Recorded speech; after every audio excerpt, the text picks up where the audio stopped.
Everyone, welcome. If you're listening in your car, in your cubicle, this is another episode of On the Bench presented by Noles 24/7. I just had a minor stroke, but I am your host today. I'm Trey Rowland. I am joined by my illustrious colleagues, Noles 24/7's own Brendan Sonnone, and the Mid-Atlantic Chicken Association Grower of the Year for 2023, Coach AB. He just told me before we recorded, and of course, I let the chicken out of the coop. Guys, I'm excited. I haven't done it's been a while since I've done a pod. It's been a while since I've done the most important players, and I've never done it with a poultry man quite as distinguished as yourself, Adam. Take a bow.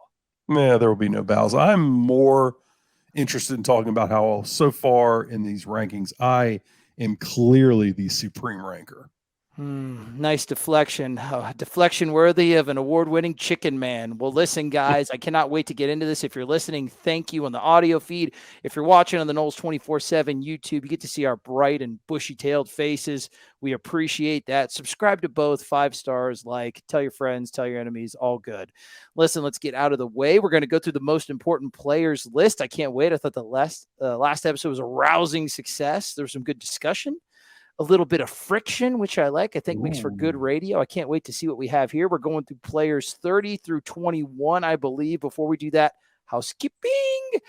We are brought to you by the finest brown liquid that you can wrap your lips around. That is right. I am talking about Chattanooga whiskey. Brennan is holding up that beautiful single barrel right now. Listen, guys, Jack Daniels sucks. Four Roses is overrated. Pappy Van Stinkle, who cares? I like my whiskey from Chattanooga specifically because, my God, that is some good hooch. They've got your regular. They've got your 111, the Chris Nee Drunk Dad Special. They've got all these funny scientific concoctions. It rules. It's the best. And if you're a Florida State fan, the only thing you're blacking out on is Chattanooga whiskey. JK, drink responsibly. Also, if you get a little boozed up and you want to sell your house, I would go to the Turner Group. That would be my suggestion. Listen, they're a husband and wife team. They own the state of Florida, like Florida State in the 90s. They rule. You're buying, call the Turners. You're selling, call the Turners. If you got a little brat going up to Florida State, going to Tallahassee, and the rent prices are just bananas, go to the Turner Group and they'll say, hey, rent's for nerds. Go up there and buy a house, and you make profit while your kids are up there getting the highest of high educations. The Turner Group, call them. I believe their names are Colin and Amy, right? Correct. Just mentions, just wonderful people in the real estate game. Do not trust the most important decision of your life with anyone else. Call the Turner Group. They rule. Drink Chattanooga whiskey. It's the best. Okay, solid.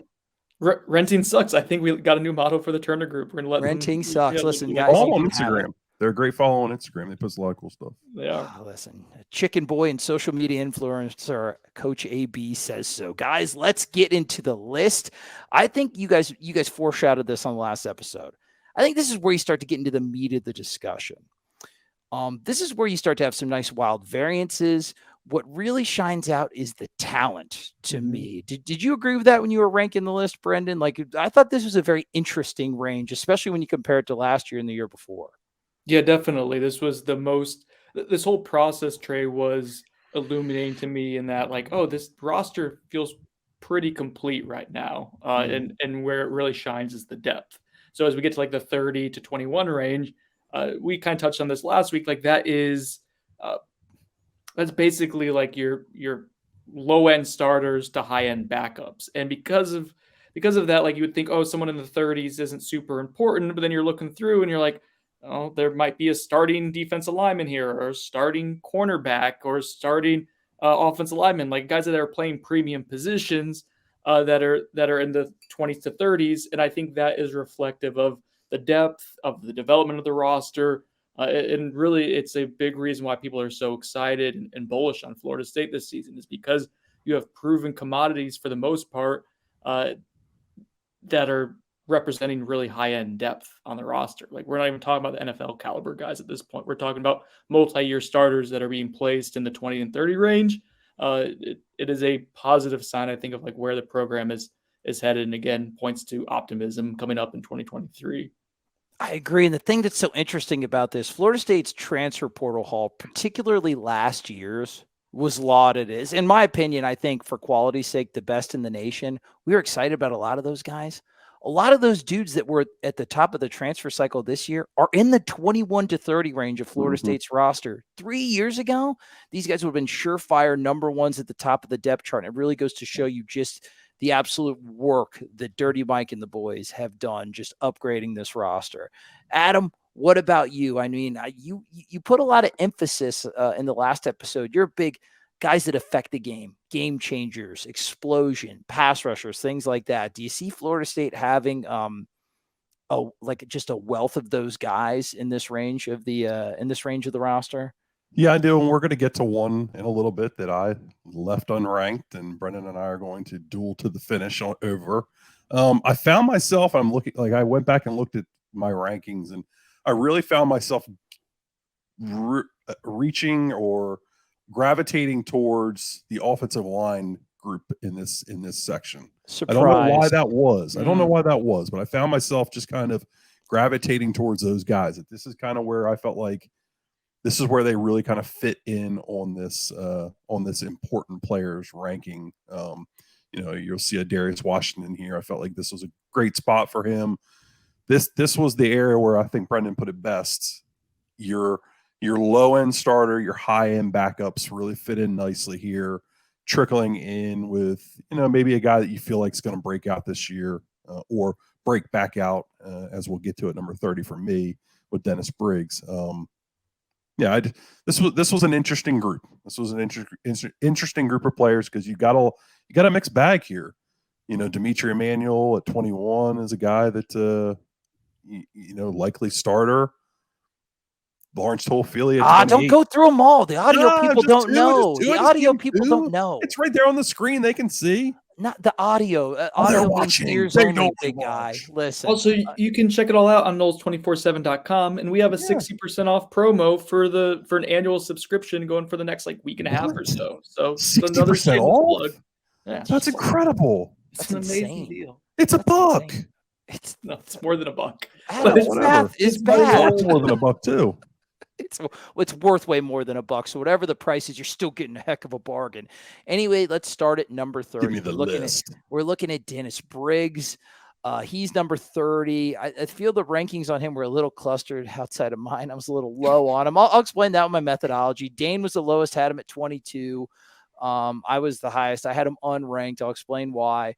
And then Brendan had him 35, Kevin 23, Adam 28, Zach 34, and Chris had him at 26. So Adam and Chris were the highest on him. So my methodology behind this, because I wasn't on the initial episode, I went with a combination of talent and then in the same way, like positional importance, like how you would see like in the NFL draft. There are a number of positions that are considered more valuable than others, right?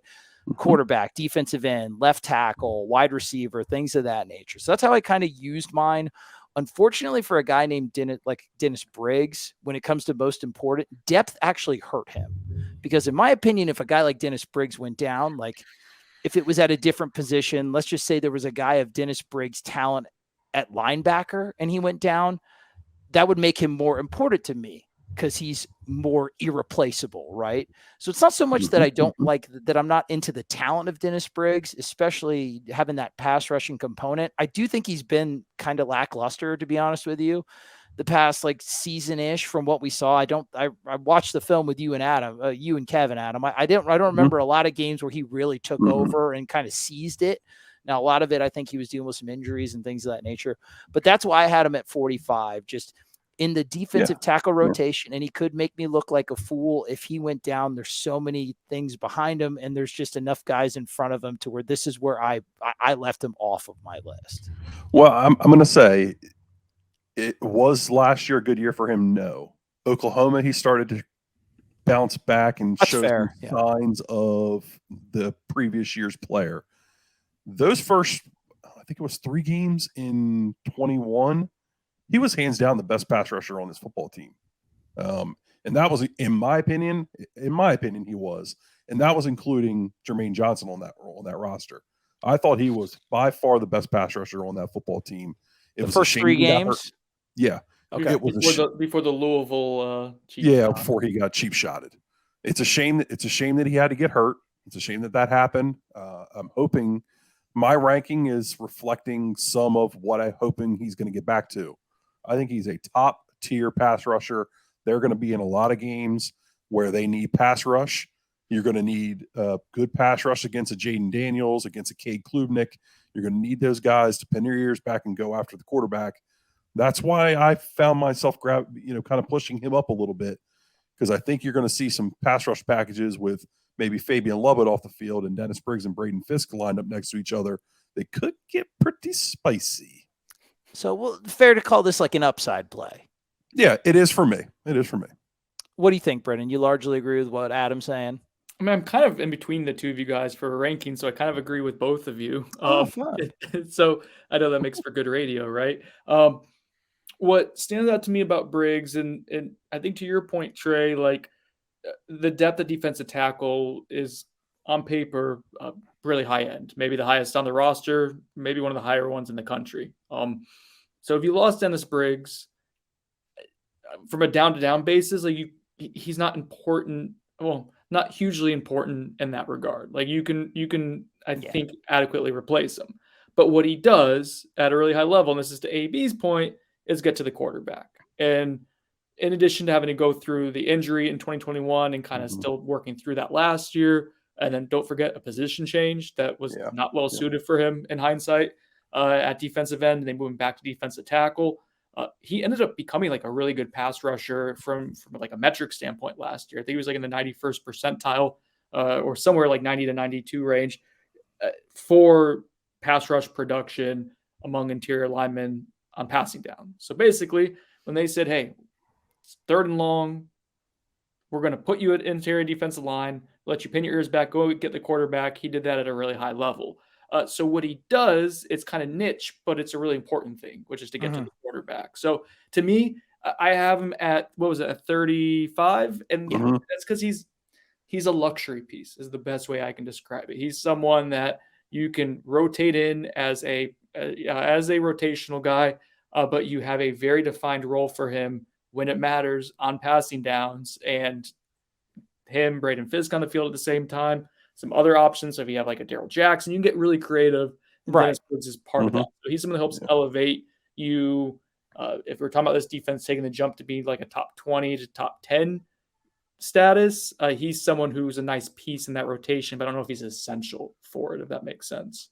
I got you. Kind of like it could be a guy that gets totally lost in the shuffle, could be a guy that ascends. And if he does with that skill set, if he's able to make noise in that defensive tackle room, it would be a ceiling raiser for the entire team. It makes it an even more difficult defense. And I think the next guy, number 29, is kind of interesting because I feel like he's the same. I feel like he's kind of the Dennis Briggs of the offensive group to me. Kyle Morlock. He's a guy that the physical attributes, I mean, the amount of attention he got coming from Shorter College, the physical attributes are really, really enticing.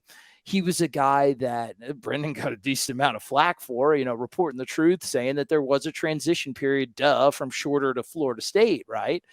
But he was a guy that seemed to acclimate himself more as the season, as the spring went on. And he's a guy that, Mike Norvell really wants to use in a tight end heavy offense. As far as his ranking overall, we have him 29th. Kevin was the lowest on him at 39.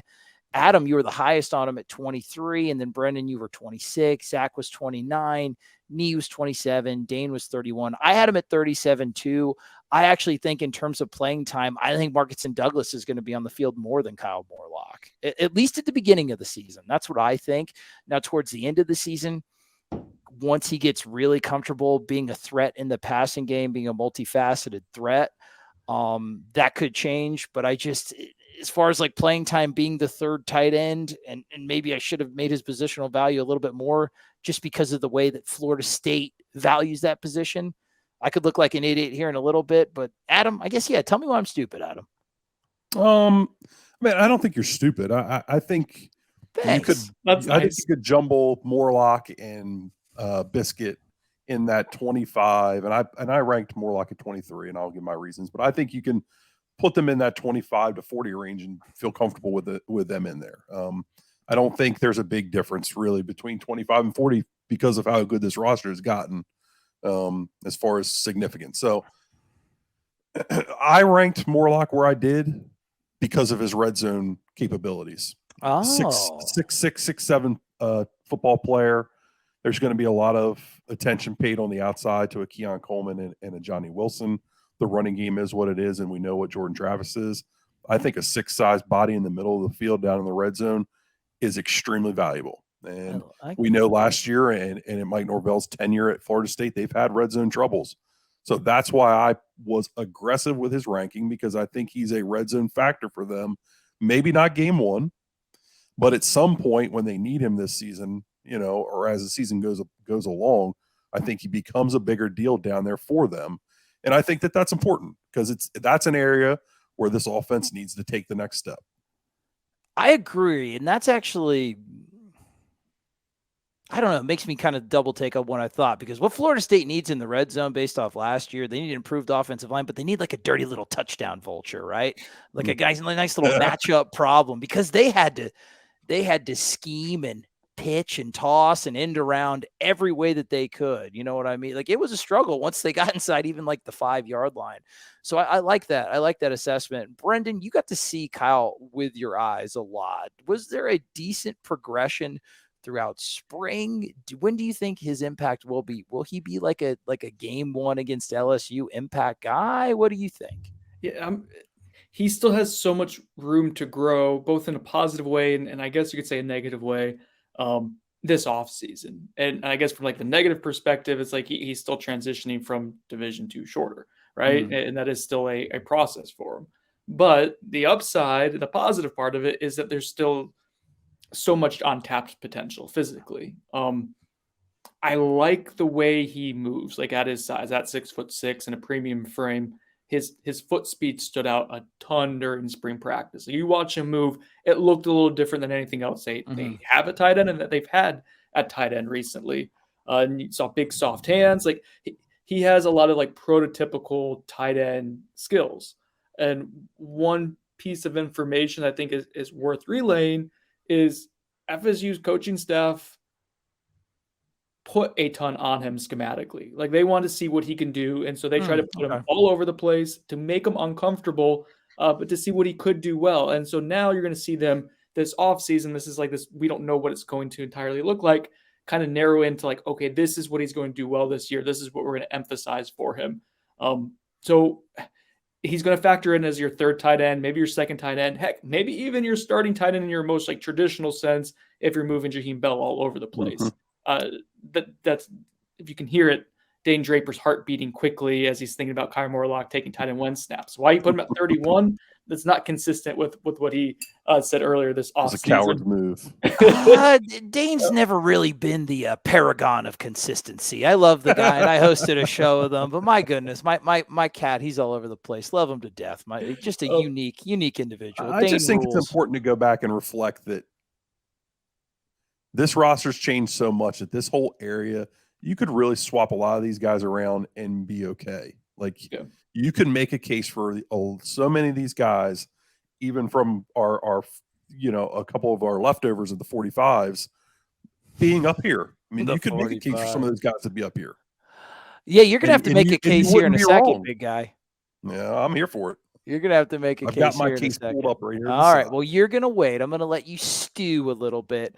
Number 28, we've got Lawrance Toafili. Kevin had him at 24. Sinone, 27. Adam, we'll talk about it in a second.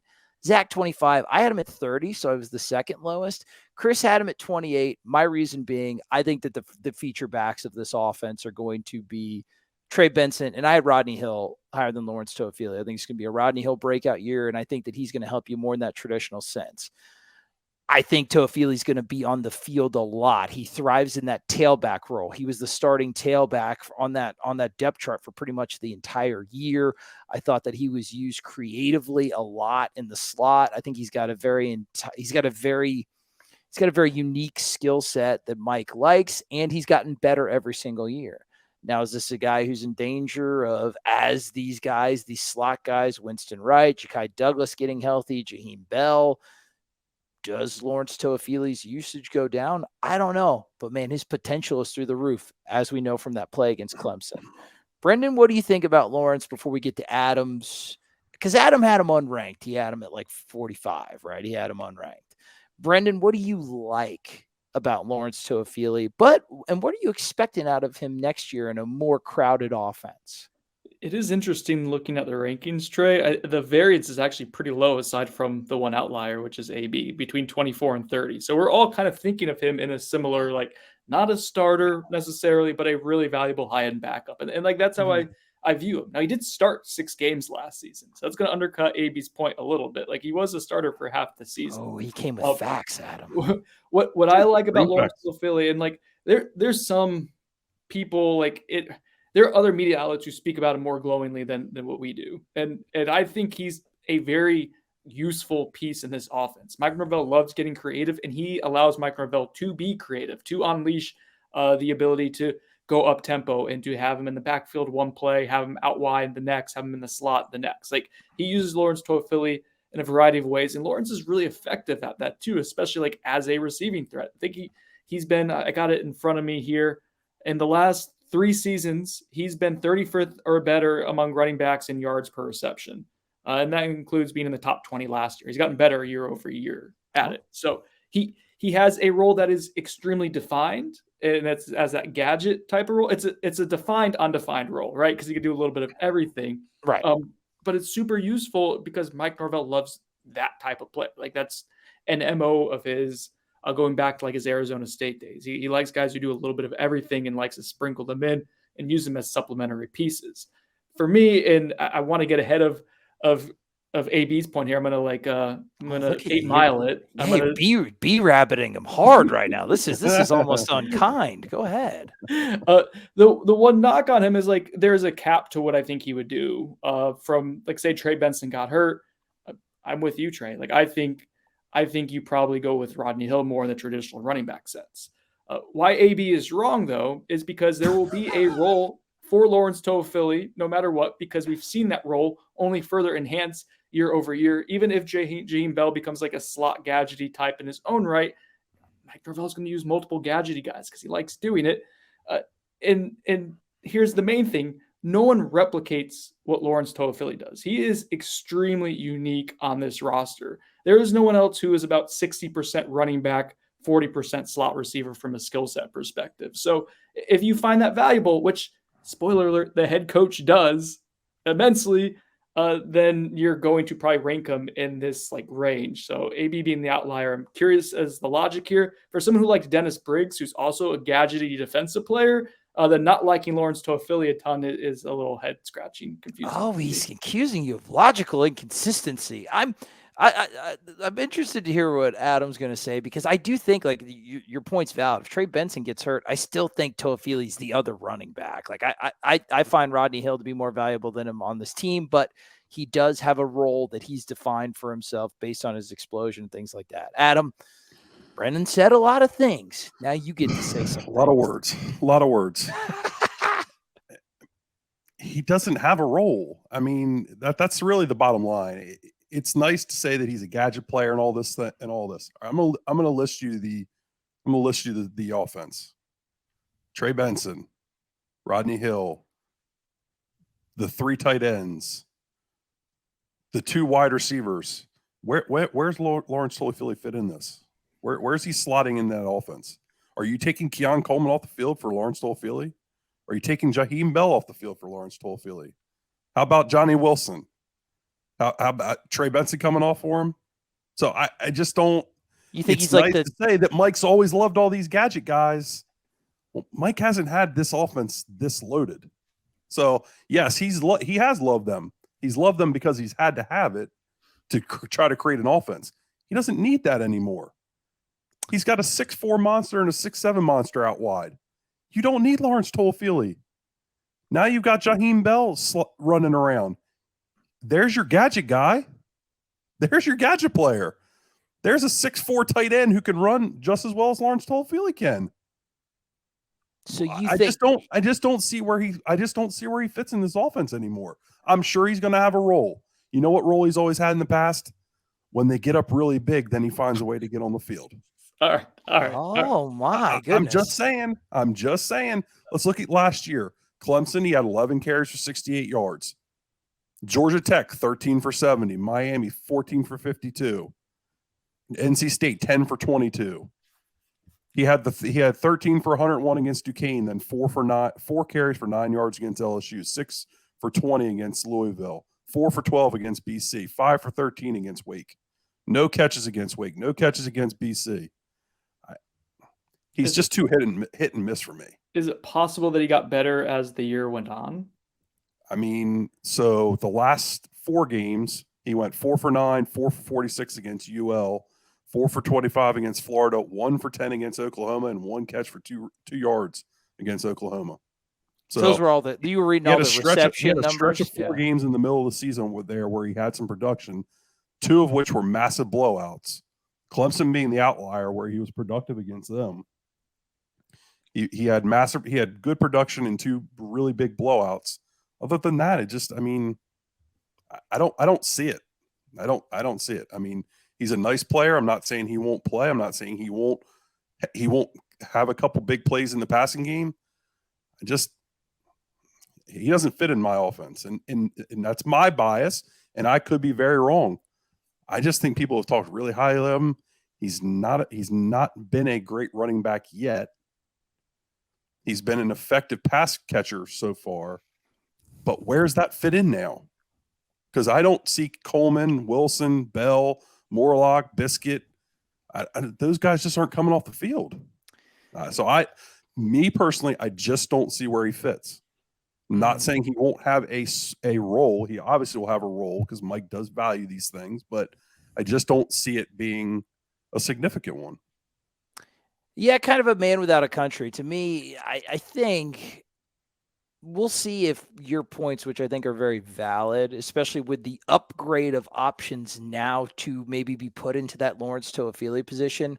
The one thing that he's got, at least at the beginning of the year, is the experience in that Mike Norvell offense. A lot of the guys you listed, this is year 1 for them, and Coleman didn't even have the springs. But we'll see. I'm interested to see how that is. Lawrance Toafili a man without a country, or is he a guy that has developed a role in Mike Norvell's offense? Has he developed trust to where he is going to be utilized even when those options are available? Which is very much to Brendan's point. There is a comfort level there. Yeah, comfort between Mike and Lawrence and the offensive staff and Lawrence Toafili to think there's reasons for him to be where you guys ranked him. I just don't see it.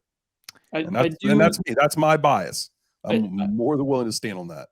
I do worry about one of my points earlier, and I do stand by it, is like that there aren't many guys who can replicate, or if any, replicate what Lawrance Toafili does, even if it is a very specific role.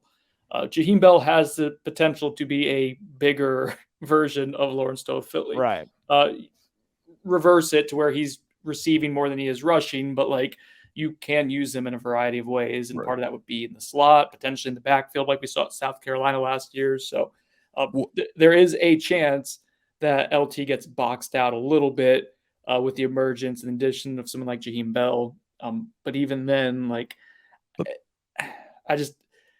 I know Mike Norvell thinks so highly of Lawrance Toafili that I struggle to envision something like he had about 350 snaps, maybe a little bit more than that last year. I don't foresee it going backwards this year. I just don't. You think more than 350 this year, even with all those guys that they were added? Mm-hmm. Yeah, I think it'll be right around there again. I think they'll find ways to get him involved. I'm going to take the under on that, I think. I just don't know if the impact's going to be there enough to say, I mean, Greedy Vance could be your starting nickel. Kyle Morlock, you just said might be your starting tight end. He could be tight end 1. I just have a hard time. Or tight end 3. Yeah, or tight end 3. Absolutely. That's what I feel like. I feel like Lawrence is safer. The problem for the ranking is he's 45. Like realistically, he was 41 for me. Like if I had to rank him, he would. Okay, I was going to ask that. Right, yeah, he would have been the next one. Should I maybe put him over Biscuit? Probably 40s or guys up to 40, and then it just cuts it off. So anyone who's not ranked gets a 45, basically. So he barely missed your cutoff, Adam. He was next in line, and perhaps I should have put him over like a Biscuit or somebody like that. I also know how much Mike values tight ends, and Biscuit could be the starter in the beginning of the season at tight end. So it was really hard for me at that one. I don't know. It's interesting. I'm curious to see where he's at. at 350 snaps, is the production going to be there? Yeah, I mean, he has made an impact when he's played. I would argue that the impact has been in some blowouts, and I think that skews his numbers a little bit. He's a good player. Let me ask you this, Brendan. Say Trey Benson gets hurt. Say Rodney Hill is going, but they've got to give him a breather. Is CJ Campbell the next one to touch the ball in a traditional running back role, or is it Lawrance Toafili? I think it would be Toefili because he was getting more comfortable running between the tackles as the year went on. And some of that, to your point, like Gabe was in garbage time. He did touch the ball a lot more when the team was winning than when the team was tied or losing. Like that is a fact. But he was getting better at it and more comfortable. And I thought we saw that continue in the spring, which I tend to value what I saw most recently as the most substantial sample size. So end of year progressing well, spring progressing well. I think he's going to be more of a routine factor rushing the ball in general, even in the pecking order of like, I don't think they would leapfrog him to go to CJ Campbell or Keziah Holmes or someone like that. I think Lawrence would probably. And I really like Lawrance Toafili as a football player. It's just, I just don't see the fit. That's all. And once again, a consequence of a much more talented offensive roster. That's bottom line. It'll be interesting to see. I do think on film, he looked more comfortable running between the tackles. So I think that's a good one to watch. Healthy discussion. Nice, respectful, good dialogue. Audio gold. Anyway, 2027, Greedy Vance. This one's interesting to me because I never thought with the physical limitations, and I say that with a whole lot of love because I love the scrappiness that he plays with, this kid has gotten better. Much better, I feel like, since he got to school. A lot of people questioning him as a take it all when he came from Louisville, right? A guy that had gotten picked on because of his size. And I really think the way that he plays, technique, aggression, intensity, he could be your starting nickel. And that's one of the biggest questions on the team. Who is going to be that nickel? Is it going to be Greedy Vance? Is it going to be a guy that we're going to talk about later in Jarian Jones? Who is going to step up in that position? Because with the amount of spread offenses that you play in modern college football and Florida State's prevalence of going in 2 linebacker sets, the nickel, you got to be able to do a lot with the position, and it's got to be really competent because Florida State in years past has gotten smoked by slot receivers. I'm thinking of the guy from NC State, the little like lacrosse looking dude, the little like Patriot Light, like Thayer. That's his name, Thayer Thomas. Some like frat shag name. Those guys used to eat Florida State alive. So we had him. I think Kevin had him in the highest at 22, along with Adam. So tied there. So you guys, I mean, I think that's honestly a product to watch in film. I had him at 25. Brendan had him at 33. Zach 32. Christy 29. Dane 30. So not a huge level of variation. But the three of us, Adam, Kevin, and myself, were really high on him. Adam, I'm going to let you go first. Why? What have you seen in the progression of Greedy Vance? And do you think, is he your odds-on favorite to be the nickel game one? Being biased towards what happened in spring, yeah, I think so. And maybe unfairly judging Kevin Noles' performance last year, I think that, I think you probably are looking at Greedy Vance starting in that nickel role. And I know based on so many of the practice reports that Brendan wrote up after all the spring practices, I mean, I'm shocked he didn't have him higher. I'm shocked he ranked him at 33 because he was pretty glowing about Vance's performance this spring. And you factor that he's likely going to be a guy that starts at that nickel role and how vital that is in this defense. It just made sense for me at 22 because I think he's one of your starting 22 when the game kicks off. What do you think, Brendan? Do you think that he's got the inside lane to be in the starting nickel? Do you think the progressions he's made with comfort in the defense, technique, is that enough to overcome the physical limitations against teams like LSU and Clemson? Or why'd you rank him just slightly lower than Adam, Kevin, and myself? The great thing about like his strength of being super scrappy and competitive is that it gets better with the more confidence that you build, and him being in the system now for a full year. And we got to see it at the end of last season where he played really good football, and he carried that into the spring. You guys noticing the theme like that is happening quite a Mhm. bit with this program, which is encouraging. So anyways, like what he does well gets enhanced as he gets more confident. And so like I understand guys being bullish on him. Like I thought I was gonna maybe be high on him in the early 30s. And it turns out I ended up being the lowest on him. And that was after a really good spring from Greedy. And really ultimately, like for me, Trey is like I don't know for sure if he ends up being the starting nickel. I think Kevin Noles, and I didn't rank Kevin Noles just because I don't know how he's going to look coming back from the shoulder injury. Sure. But I know that the shoulder injury impacted him last season. And I know they like Kevin Noles. So, like, that could be a coin flip depending on the information. We're doing this list. We're recording this in early June. We do these lists, start writing them like in late May.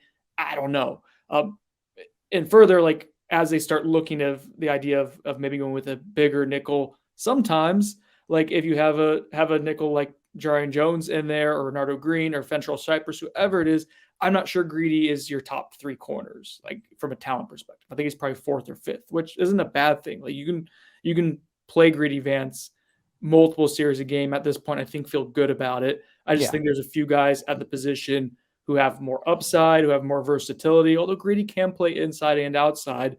I didn't feel comfortable of saying I think he's going to be a starter from an important standpoint, which if he had gotten a whole lot higher up the list for me, that would have been the range he was in. I just wasn't quite ready to make that leap yet. I think that's fair. And if that kid continues in ascension with the infusion of talent that they've had, both recruiting kids like A.Z. Thomas and bringing in other talented cornerbacks like Fentrell Cypress, if Vance can still carve out his niche and get that playing time on the field, even with how like his diminutive size, man, all power to the kid, dude. I've loved watching him on film, and I feel there's a level, even though he's a smaller guy, there's a level of comfort when he's out there and competence, which with the talent on this defensive line, I mean, I'm okay with having just some regular old nice competence in the backfield. You know what I mean? Nothing flashy, just not going to get smoked over the top. Now let's talk about number 26. This is an interesting one, and I'll kind of say my rationale on him first. And this is South Carolina transfer defensive end Gilbert Edmond. We have him at 26. Kevin had him at 33. Chris Nee a little bit behind him at 36. Brendan 29. Adam the highest at 20. Zach had him at 26. Dane also had him at 26. So in my opinion, I ranked him at 23. I'm not even confident, and I'll even say I don't think he's the 23rd best player on this roster. I do not.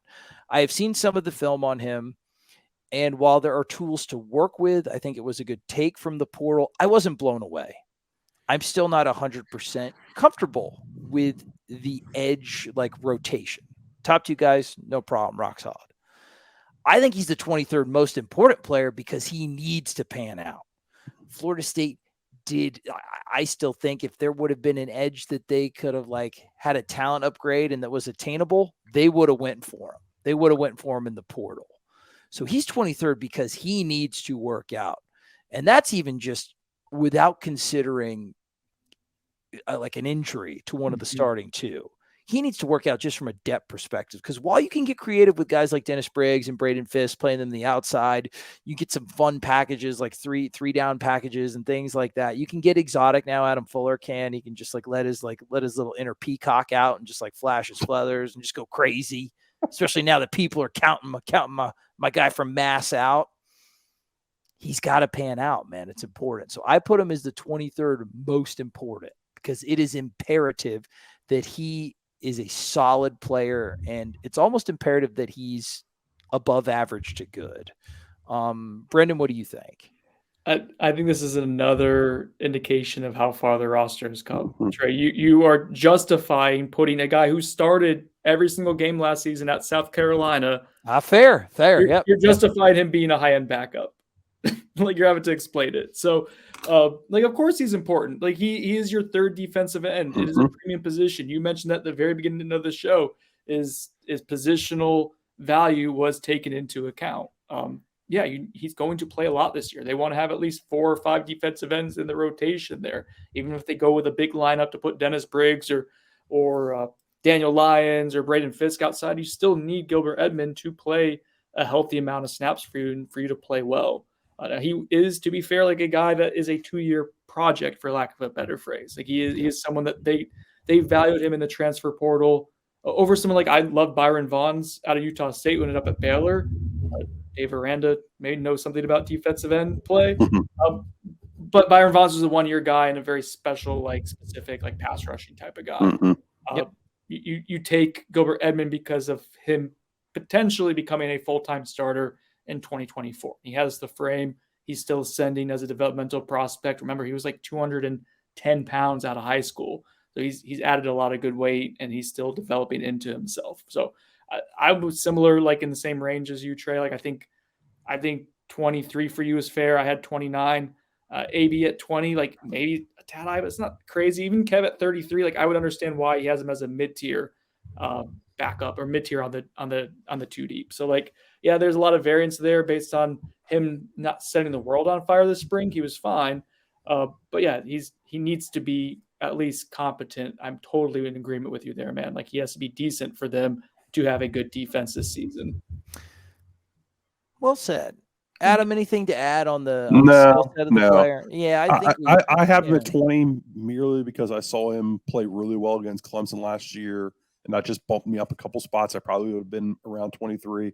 But the number 3 defense is extremely important in any defense, or the number 3 defensive end, is extremely important in any defense, and you're going to need to get Verse and Peyton off the field. Somebody's going to have to play a lot of snaps. So it makes sense for him to just be higher up just because of how crucial that spot's going to be this year for them. Yeah, I agree with that. And the next guy, let's talk about Tate Rodemaker at 25. In my opinion, this is the spot for like the backup quarterback. I mean, he's not important at all if Travis is healthy the whole year. He becomes immensely important once Jordan goes out of the game with injury, like we saw against Louisville. Now, the reason why Tate's ranked 25 this year and he would have been unranked or at like 39 last year is because he did show you that he had the ability to win a game. He was a really nice change of pace against Louisville. The way that they were running that RPO stuff, he was picking them apart.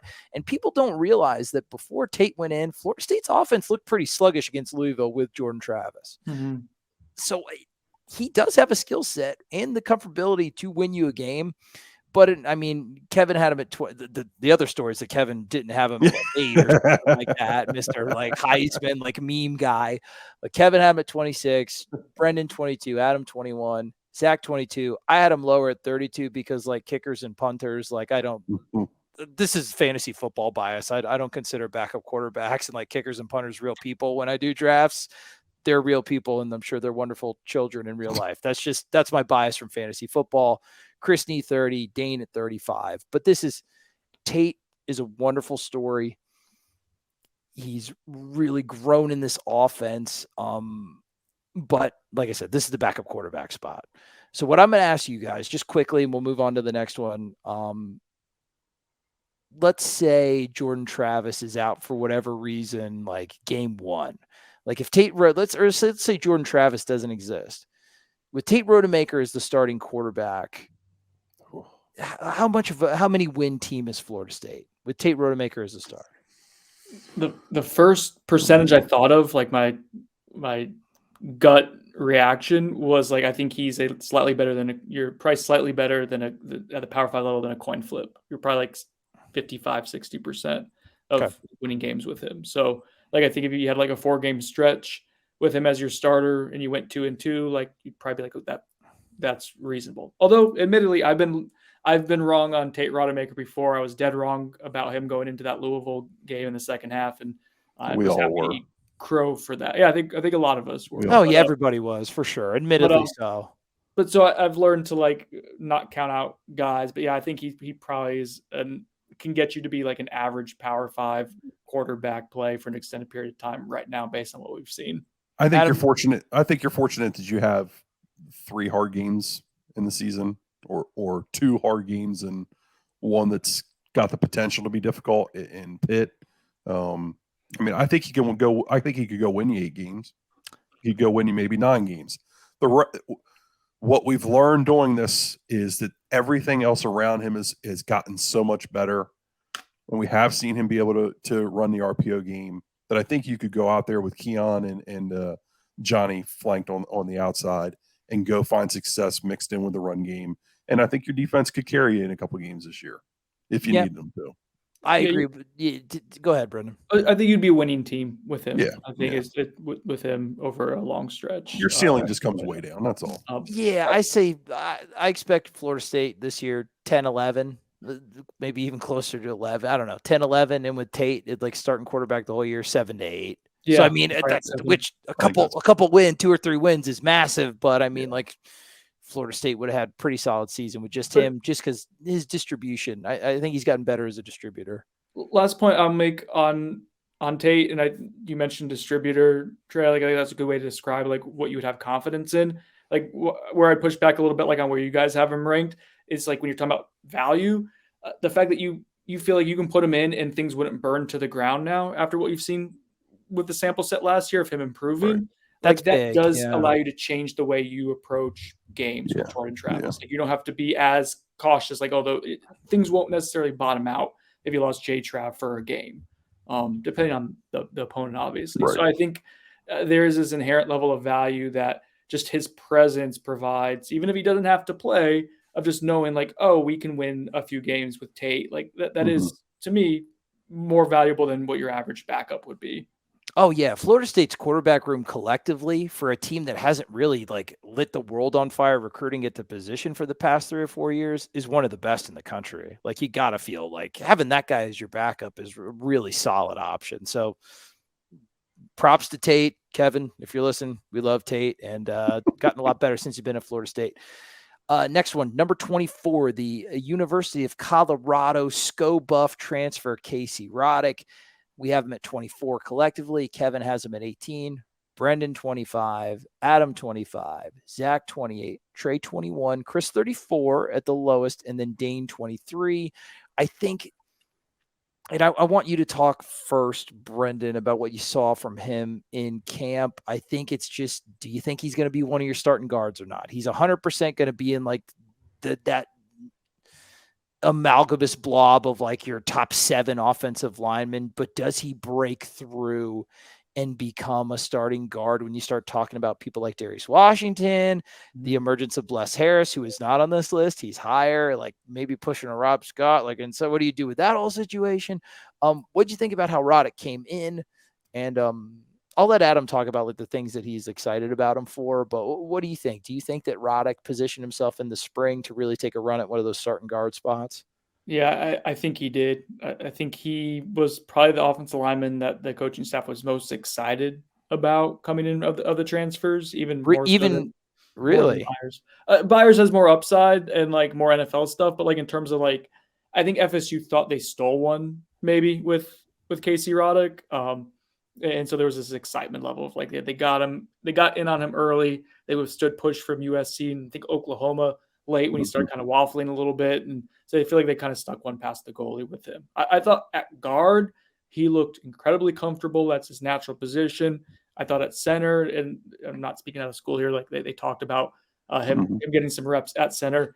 Personally, it was not super, my estimation was it wasn't super encouraging, but snapping the ball is important to me. So you're never going to let that one go. Look at you for keeping that bit going, man. I am impressed with that. That's good stuff. Okay.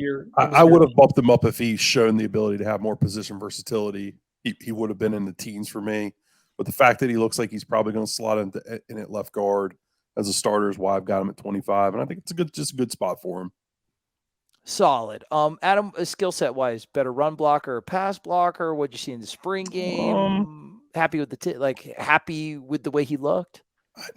I never thought he looked great in the spring from the clips I saw, but I also think it's important to remember that he's learning a new offense. They're putting them in bad positions. He's learning 2 positions, not just one. So I didn't want how he looked in the spring to cloud my judgment because I do know he's a good football player. I watched enough of his film at Colorado. He's a good run blocker. He's a good pass blocker. I mean, he's just solid. He's just solid all around. He doesn't have a lot of weaknesses. He can get – I don't think he's got the best foot speed in the world, but it's not bad by any stretch of the imagination. I just think he's a good football player. He's a grinder, kind of a plodding grinder a little bit, but on a power run team, That would be nice. Florida State, Yeah. a lot of people don't remember in short yardage situations, we were still getting pushed around quite a bit, particularly on the interior. So I'm with you. Solid. To me, Casey Roddick is solid, right? Solidifies the interior. Can't do a lot like the next guy that we're going to talk about, but like solid option. And the next guy we are going to talk about is Darius Washington at 23. Kevin had him at 29, Brendan 23, Adam 27, Zach 24. I had him at 22. Chris had him at 23. And I believe Mr. Double D Dane had him at 21, highest in the clubhouse. I love the way this kid plays. Kind of the exact opposite of Casey Roddick. Just versatility for days, thrown in the fire as a freshman, dealt with a whole rash of injuries, has gotten much better throughout his time at Florida State. While I don't expect him right now to be in my starting five, no matter where the injury occurs other than center, I think he's your first guy off the bench, which is so invaluable as an offensive lineman. Maybe. Yeah, or we'll see. So, Adam, what do you think? What do you think about it? Because you had him at 27. You had him a little bit lower. For me. He's at 27 for me because I'm not sold that he's the first off the bench, because my starting five is probably much different than everybody else's, and I'll probably be wrong about it, but I'm willing to hang out on that limb. What is it? I think personally, and I don't want to do depth charts. I don't want anybody to get in trouble. I don't want anybody watching. It's fair. There's no practice going on. Let the depth chart. Right. So your projected depth chart. To me, Bless Harris, left to right, Bless Harris, Casey Roddick, Mo Smith, Dimitri Emanuel, and Jeremiah Byers. So to me, Rob Scott is the first man off the bench with Darius after that. But Darius, like if a center gets hurt, then Darius becomes the guy. But right, which is why I find myself sliding him at 27 and not much lower than this. And look, you're gonna have offensive line injuries. If you're the second man or the third man off the bench, you're going to be important because you're going to be asked to play. That's just how that's just the nature of the offensive line position. Darius has shown he can play all five spots. He can play all five spots well if he's healthy. He wasn't healthy early last year, but as he got healthier when the season went along and found his confidence, he was solid. He's not great. I don't think he's ever going to be great, but he's a solid football player that you can depend on. That's why I've got him at 27. I'm curious about Brendan's 23 ranking, though. Brendan, you spoke really highly of him this spring. I mean, do you think he's starting? I think that, I wouldn't dismiss him as not starting. I think a lot of people assume he will be the backup because he can play all those positions well. So there's this level of value to him being the backup. But I thought he was Bless Harris's ascension in the second half of the spring aside. I thought Darius was the second best offensive lineman in the spring, and maybe the most consistent from start to finish. The way he performed, the way he carried himself, I really liked it, guys. And so yeah, I'm pulling up the PFF right now. 82.9, 70.7, 90, 64.6. Those are his last 4 games of the season. I mean, playing right tackle, that's good. Yeah. That's really good. Yeah. So I do like that this is probably the lowest variance that we've had as a group, right? He's very close. We're all close on him, and I think we all see him in a very similar prism of someone who's valuable to this team. Just depending, is he a starter? Is he a 6th man? Even if he's a 7th man, off, the second guy off the bench, still valuable with how much wear and tear there is on the offensive line. Yeah, you talk about a guy that started games at tackle his true freshman year, and now our debate is he the 6th or 7th or 8th best offensive line? It's crazy. It is crazy, man. It's times are changing. It really is, and I love it. And he's gotten better too. That's the thing. It's not like he's regressed and you've just out recruited him. It's like they're developing, they're recruiting, and he's progressing. Again, there's a reason why we're all very bullish and excited about what this team can do in 2023. Firing all cylinders, baby. Firing on all cylinders. I love it. Now, number double deuce, Jarian Jones. Interesting player. Doctor. A guy, St. Valentine himself. My guy, Sit boy, love him. Anyway, Double J. A guy that has been spoken about extremely highly in practices and springs a lot, has flashed, has the physical characteristics, particularly at nickel, that people like Greedy Vance doesn't, the length and things of that nature. A guy who in games, due to I don't know, some injuries, some inconsistency. Hasn't shown up all the time, but sometimes he has. And we have him at 22. So I think this is, to me, it's good that he's in this pack with Greedy Vance, because to me, it's like, who do you think the starting nickel is going to be? You think it's going to be Jarian Jones? You think it's going to be Greedy Vance? Kevin, Adam, and myself, I believe that we think it's going to be Greedy Vance. Adam has Jarrian at 33. I have him at 29. Kevin has him at 25. I think the guys that are, no, to be fair, the guys that are out there all the time, not really pouring over the film as much, but seeing him in person, which is a very valuable factor, and watching him more at practice, maybe seeing more of his potential, they have him higher. Brendan has him at 17. Zach has him at 21. Chris 19 and Dane 20. So this is funny. There's like two separate things. Like the X's and Noles guys have him here, and the on-field guys have him over there. Who's going to win out? I don't know. Fans keep track. I've got a sneaky suspicion we all feel very similar about him. I just value like number 3, number 4 corner a little bit lower because of what I think the defensive front is going to be, that I couldn't rank him a whole lot higher than this. I probably should have had him at like 30, but I didn't. To me, I couldn't justify him being higher than that, just because I think the action these guys are going to see is going to be less, and I think that the ceiling is so high for a Fentrell Cypress and a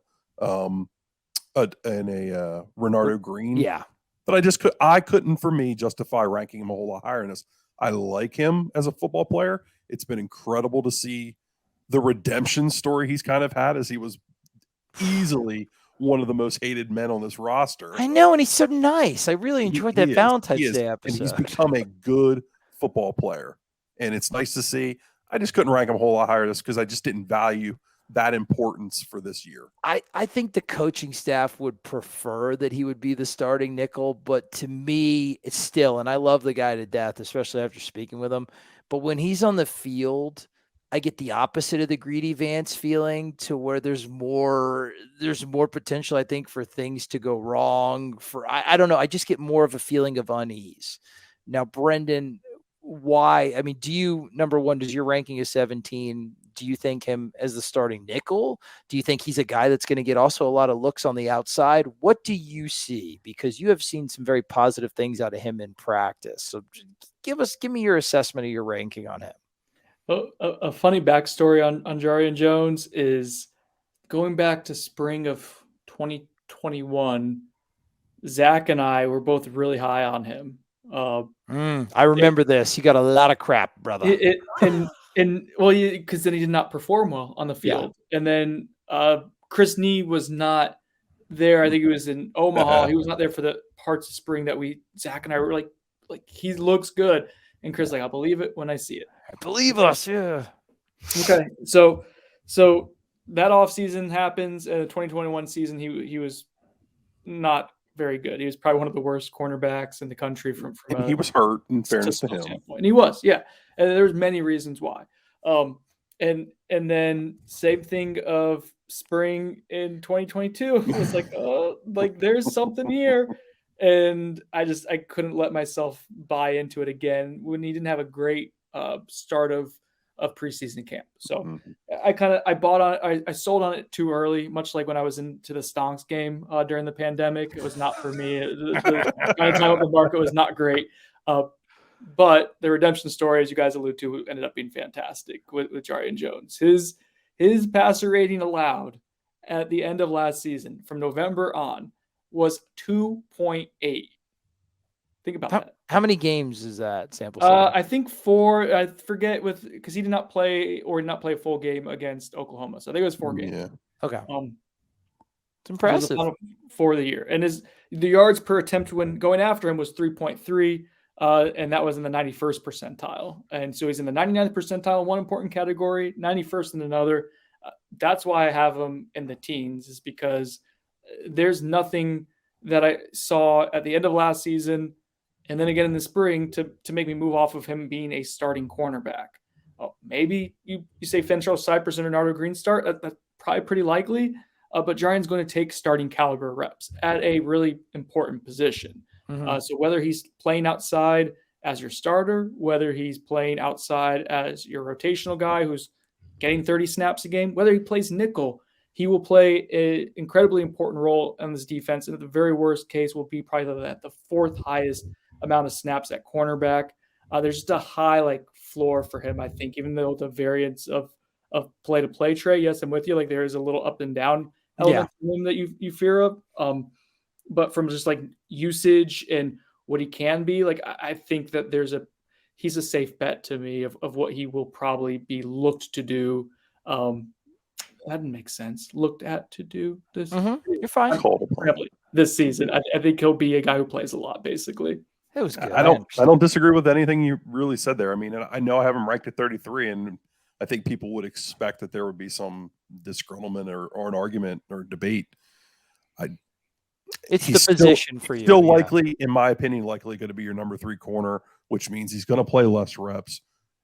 And I just don't think teams are going to have a lot of success throwing the football because of how good this front's going to be. So corner for me just gets pushed down a little bit unless you're I think, I mean, not to get too far ahead, but I think I had Renardo ranked the highest because I just think the highest of him. So that's reasonable. Before we move on to the last guy, and this is fun because I wish these two guys were here. There's a hell of a variance on this last one. Brandon, what do you think the percent chances of Jarrian locking down one of the starting 2 outside spots? 45%. 45, almost a coin flip. Who would he take, in your opinion? Because right now it's assumed it'll be Renardo and it'll be Fentrell. Who would he supplant? I think he would probably be likely to start over Fentrell Cypress. Unreal. That is interesting with how good he was at Virginia. That'll be fun. Okay, we're going to leave it at that. We're going to leave it out into the ether, and we'll let that storyline develop. And you'll have I'm sure everyone's going to handle that innocuous statement really well. We're fine. We're an hour in. Nobody actually, no, we're pretty good. You guys are still listening. Anyway, we got the last one on the list, and my God, I wish we could have a skinny little white dude Thunderdome because we have Dimitri Emanuel at 21. Because Kevin has him at 8, and Dane has him at 38. That's a 30-point swing. Like this variance popped out at me. I could slap both of them. Well, maybe you can if you ever meet them. Who knows, man? You can do a little handicap match on them there, Bonesaw, because this is interesting. So we'll talk about the rest because everybody else was pretty standard on old Big Meech, Larry Hoover.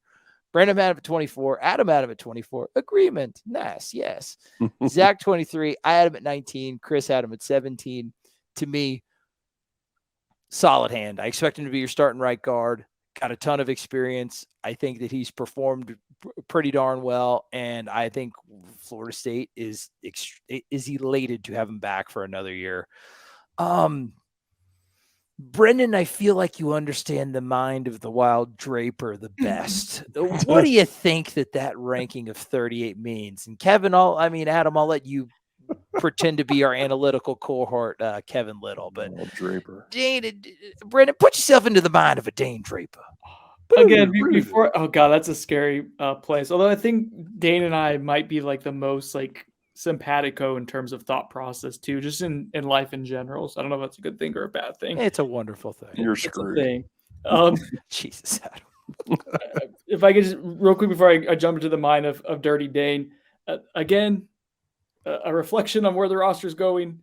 Big Meech was second team All ACC guard last year. An offensive lineman was second team All ACC. Can you imagine 3 years ago, go back to 2018, if I told you, hey, you're going to get this All ACC offensive lineman in the transfer portal, and then he may not start the next year.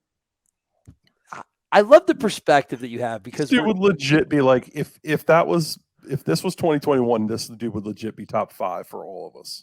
Yeah, 100%, easily, absolutely. Oh, I think last year, without knowing what he was going to be, I had him in the top 15 or so, and that was him as a transfer from Charlotte. Just he's probably. I think our rankings, Brendan, you, me, Trey, Chris, and Zach. I think our rankings reflect that we think he's a good but not great starter for this football team. That someone can beat him out. Yeah. I think the potential exists. I mean, who's to say a Robert Scott doesn't slide inside or Jeremiah Byers doesn't get knocked off the right tackle job, and they do have a legitimate battle at right guard, or a Keandre Jones loses a little bit of weight unlocks a little athleticism here in the offseason and is able to push.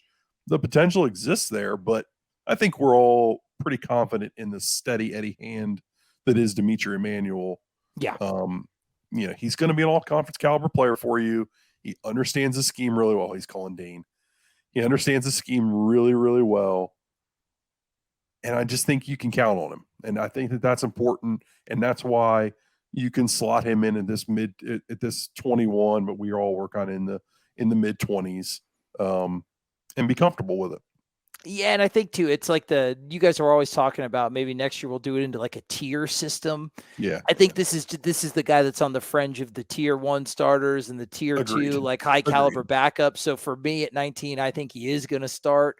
Now you start getting funky with moving tackles to the inside and all that other things. This offensive line, man, it's going to be interesting, and it's going to be good interesting. And for years it's been fiery train wreck with school buses and like puppy vans, uninteresting and terrifying. I wonder if Kev would re-rank this, considering he's watching NC State film right now, working on a video of how to beat the FSU offense again. So that will enrage everyone. Is he doing another one? He just keeps coming back for more. He loves to be the bad guy. The last text we got from Kev was, "This offensive line sucks." I wonder if he would re-rank Dimitri Emanuel after watching a little bit of that film. I love Kevin, but he would be a on the phone with Dane Draper. We've got Dane. Hey guys, Draper. I got. Go ahead. I'm even better than getting the mind of Dirty Dane Draper. He's whispering from the bathroom because you don't want to wake up his family right now. But he's going to defend the 38th ranking of Dimitri Emanuel real quick. Oh, I cannot wait. So Dane, whenever you're ready, here you go. This is great audio quality and great television. Yeah. Hopefully I'm not like whispering. So Dimitri Emanuel, I think, so he's a guard. It's a spot where I think Dimitri especially is like, I guess, replaceable because you have a lot of depth at that spot. I know has a lot of snaps. He was a Portland last year. He's a veteran in the offense, but I think he's replaceable because you have a lot of depth and his ceiling isn't what you want for a team that's going to go and win a playoff game. So to me, he's less important than some other guys. Brendan, tell him what Kevin ranked him. Oh, do you want to know what Kevin ranked him, Dane? Yeah, I noticed that, dude. He had him like 8 or some insane shit. All right, Dane, bye, Dane. Thank you. I'll see you tomorrow. Love you. Bye. Bye, buddy. Oh, I love that. Podcasting. Here we go. Do you want to play a game? Like that was just so much. I don't disagree with anything he really said there. I just don't think it reflects 38. I mean, he basically said he's got the potential to be a starter. There's some guys that are going to be battling that position, but he's shown he's played a ton of snaps and been solid. And I don't know, 38 doesn't reflect the words that he kind of gave. Yeah, probably to me, I think it more reflects his positional value of like a like a second string guard. He sees him as like a second string guard. Yeah, I know. I'm sure you were sick to your stomach hearing him talk about that. But yeah, man, a lot of NFL teams don't value interior linemen as much. So I get it. But man, next time we have those two on, they can talk. Little dirty trucker mouth, Mr. Draper. Everybody thinks it's always going to be me that's going to slip up with the language. Not so, my friends. But one thing I can tell you, one thing we didn't slip up on. Another sparkling edition of FSU's 40 most important players. That was 21 to 30. We'll just read them off again. 30, Dennis Briggs. 29, Kyle Morlock. 28, Lawrance Toafili. 27, Greedy Vance. JR. 26, Gilbert Edmond. 25, Tate Rodemaker. 24, Casey Roddick. 23, Darius Washington. 22, Double J, Jarian Jones. 21, Kev's favorite, Big Meech, Larry Hoover, Dimitri Emanuel. Guys, thank you. We will be back. We're only halfway there, and we cannot wait to get to the top because there's some talent on this roster, and I cannot wait to talk about it, especially if the variances are wild, the arguments were fast and furious, and the conversation was rich and sumptuous.